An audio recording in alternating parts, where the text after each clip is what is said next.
Hi, I'm Jim Etzel. Welcome to Earth as Our Home. Today we're going to talk about how do we feed the soil system. And I want to do just a few definitions of words or phrases just to clarify what's being said, because so much information so often on the internet. I believe we have the curse of knowledge, and the average person who's hasn't studied biology or doesn't read soils books or doesn't follow this sometimes feels overwhelmed or doesn't understand what the heck's being said, and to try and simplify it is where we really need to head. But there's a few things that I think when it comes up, if you know what it is, it'll help you understand where we're going and what we're trying to get across. So the first one is root exudates. Excuse me. It's just the plant pumping liquid compounds into the soil, the root zone, to attract bacteria to feed the mycorrhizal network, which I'll talk about in a second. It's just pumping stuff into the ground, compounds, sugars and other compounds to attract things to help it grow. That's root exudates. Mycorrhizal fungi, it's something I sell because I feel it's very beneficial. And I started seeing it in fertilizer products this summer, teaching classes at the community garden and telling people that that's something alive in that bag, and you need to follow the instructions on storage, because it'll say right on the bag, please store in a cool, dry place. And they just said, well, I just store it in my garden shed. He said, how hot does your garden shed get? It gets really hot. I said, well, you bought fertilizer because your mycorrhizal inoculant's probably dead. So you have to realize this is a fungus, a symbiotic fungus that affiliates with over 90% of all the plants on the planet. And it's something alive that you need to take care of. If you buy fertilizer with mycorrhizal inoculant in it, please follow the instructions and store it in a cool, dry place. Otherwise, it won't work. It'll be dead. What is it? Again, I said it's a symbiotic fungus. What does that mean? That's just the easiest way for me to describe that is you scratch my back, I'll scratch yours. I'll benefit, you benefit. This fungus affiliates with the roots of plants. Again, we're back to this Latin myco meaning fungus and rhizal meaning root. So it's fungus root. It affiliates with the roots of plants. And there's two forms, ectomycorrhiza, which in Latin again is outside. So it's outside the cells of the roots of plants, and it's primarily woody plants. It's only about 10% of the plants on the planet are ectomycorrhizal. The other 85% are endomycorrhizal, and that's what you're going to have in your garden. So if you're buying inoculant and you're specifically doing it for your garden, buy endomycorrhizal species. All right. And how that works is ectomycorrhiza will grow a sheath around the root, and it grows in between the cells of the roots of plants. And endomycorrhiza actually grows into the root, into the cells of plants. That's the difference. And just know the majority of them are endomycorrhiza. Only about 10% are ectomycorrhiza. And they're very beneficial. If you have a degraded site, I say for the best return on your investment, buy mycorrhizal inoculant. Because it'll put these little hyphae or spores into the soil, and now you start growing plants, and it improves your soil, nutrient uptake, all kinds of things, and I'll talk about that later. But just so you know, mycorrhizal fungi. If you haven't heard of it before, look it up. If you have, and you're buying products and you're buying fertilizers with it in it, please read the instructions. It does not like heat. So don't store it in a garden shed where it's over 100 degrees in there for an extended period of time, because you're going to kill it. All right. So with that, how do we feed the soil system? And over again, I've heard this, books, seminars, videos. It's popping up over and over. So I'm just reiterating this. It's with plants throughout the entire growing season. We have to have plants in the ground, and not monocrops, but plant diversity. And we'll talk about why that's important. It's plants are going to feed the entire system, not some magic potion you're going to buy. Mycorrhizal fungi is part of that. The plants are going to feed the fungus, and the fungus is going to go out into the soil system. But when it really comes down to it, it's living root systems in the ground.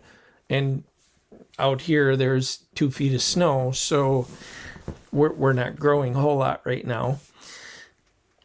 The minute it thaws out, I want plants in the ground putting stuff into the soil to feed bacteria, because that bacterial population then will increase, and it's just like a compost pile. When the bacteria increase and they have stuff to eat, their population increases and they create heat. We don't need to tear the soil all up and stick it out in the sun to heat it up.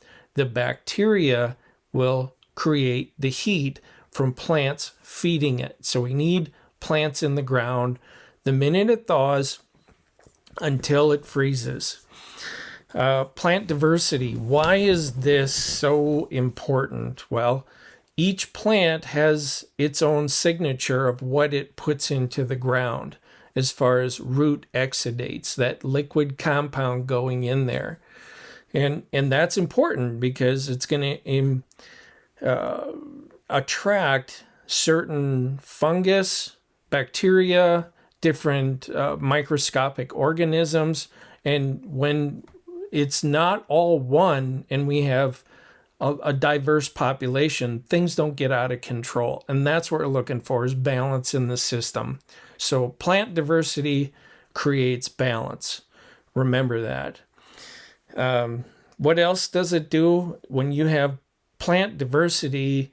I can think of a few, like your grass. It's shallow rooted. It's a shallow rooted cool season plant, which is why they have to dump all kinds of water on it in the summer.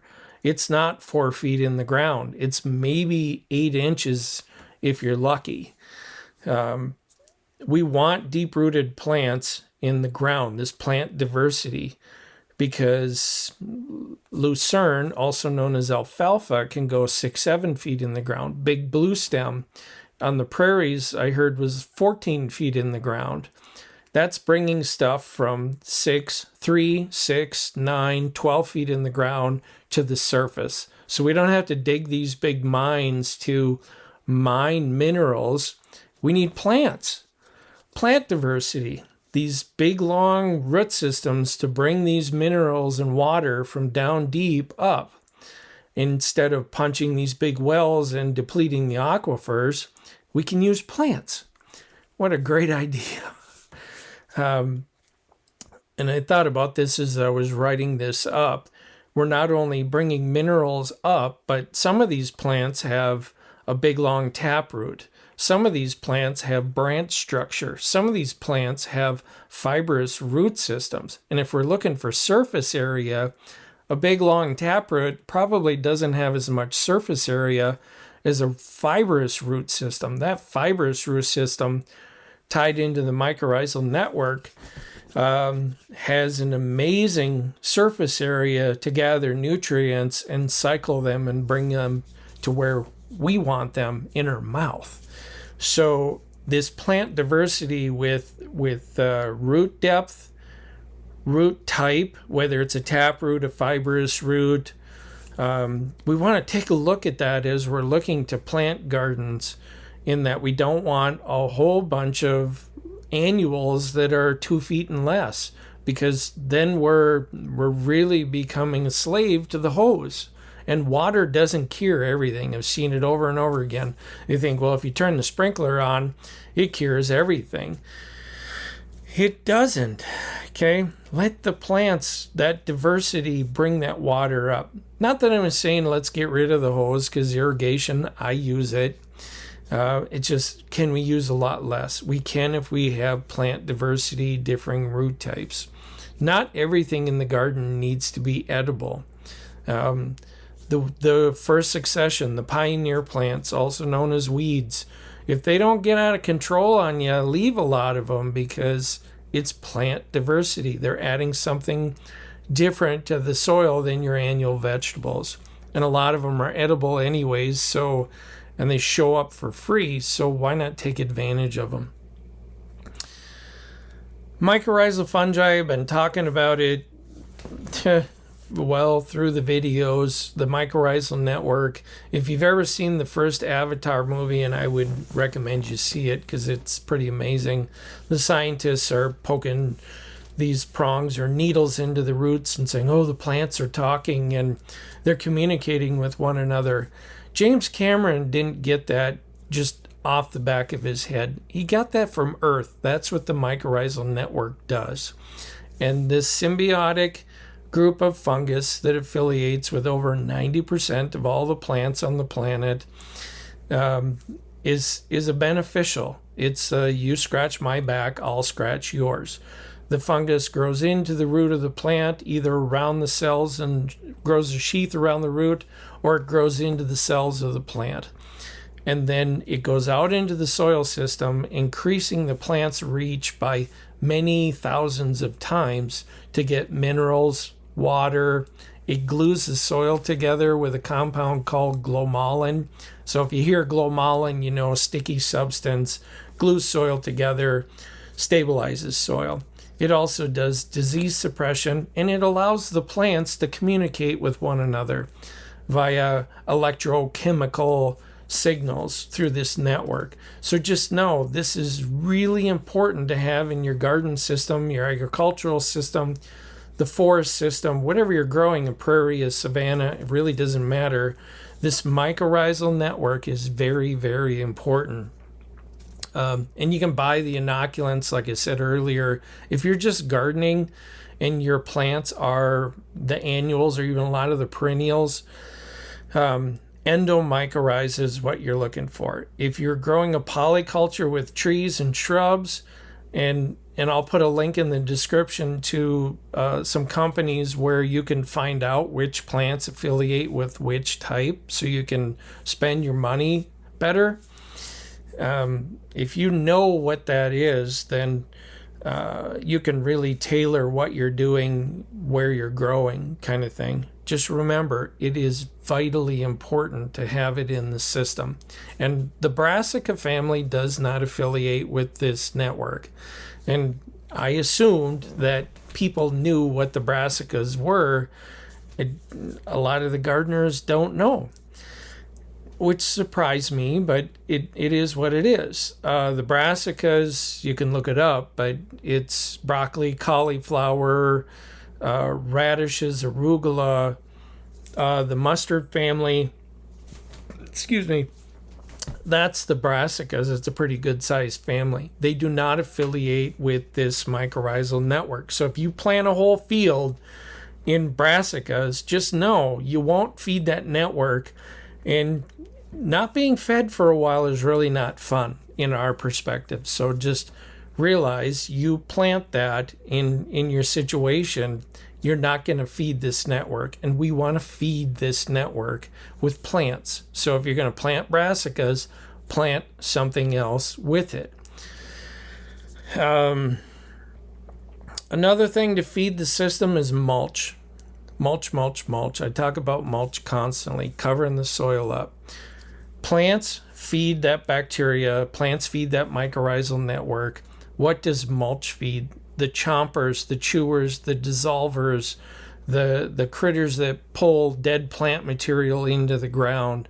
And it also covers the soil up, keeps it cooler. and it gives them cover. Again, baking in the sun. In the other video, I talked about, getting naked, black plastic garbage bags, standing out in the sun all day and barbecuing. That mulch provides cover for these chompers, chewers, all those little critters that are recycling all that plant material and animal material back into topsoil. We want to create topsoil, and we always want to give back more than we take from any system that we are part of. And we can be part of nature here on this planet if we try. Rather than being its controller, its master, its destroyer, we can be part of it. So giving back more than you take is key in feeding this system. Just we take what we can and we leave the rest for the soil system. So with that, I think I'm about 16 minutes, which is kind of where I want to stay with these videos. I want to give a shout out to the National Association of Conservation Districts, Cass County, Minnesota's Soil and Water Conservation District, for funding this education through a grant and support from the SHIP program of Minnesota. We can do this as growers to be part of these systems and have them flourish rather than struggle, and our food system's in trouble. And we as growers can really be a positive part of these systems when we learn to feed it with plant diversity, the mycorrhizal network, and cover that soil up. We do that, our life will get a lot easier because we'll get healthier, we'll do less work, and nature will appreciate it a lot more because we'll be part of that system rather than separate from it. So with that, if you hit like and subscribe. I'll have more. We got lots to talk about while the snow's on the ground, because this spring I want to take the camera outside and really take a look at how do we apply this on the ground and in the forest. So thanks for watching. I'll see you next time on Earth is Our Home. Bye-bye.